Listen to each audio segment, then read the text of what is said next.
నేడు రేపు ప్రధాని మోడీ పలువురు కేంద్ర మంత్రులతో చంద్రబాబు భేటీ. రైల్వే, ఆర్థిక, ఆర్&బి, ఉక్కు శాఖ మంత్రులతో సమావేశం కానున్న ముఖ్యమంత్రి.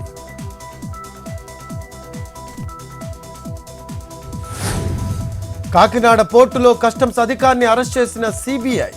లంచం తీసుకుంటూ పట్టుబడ్డ కస్టమ్స్ సూపరింటెండెంట్ వై శ్రీనివాస్. మరో ఏజెంట్ని కూడా అదుపులోకి తీసుకున్న సిబిఐ.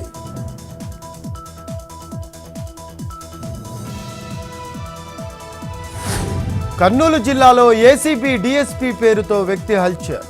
విద్యుత్ శాఖ ఉద్యోగిపై కేసు పెట్టకుండా లక్ష ఇవ్వాలని డిమాండ్. యూపీఐ ద్వారా డబ్బు పంపిన ఉద్యోగి విజయభాస్కర్ మోసపోయినట్లు గుర్తించి పోలీసులకు ఫిర్యాదు.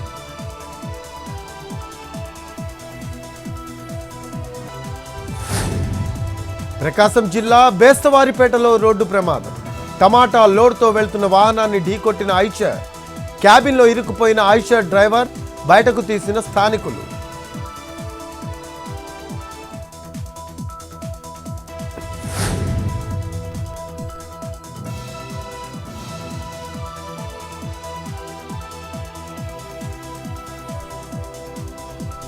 విజయవాడలో భారీగా గంజాయి పట్టివేత. 1,61,00,000 విలువైన 808 కిలోల గంజాయి seize. Jaggampeta Krishnavaram toll plaza వద్ద పట్టుకున్న డిఆర్ఐ.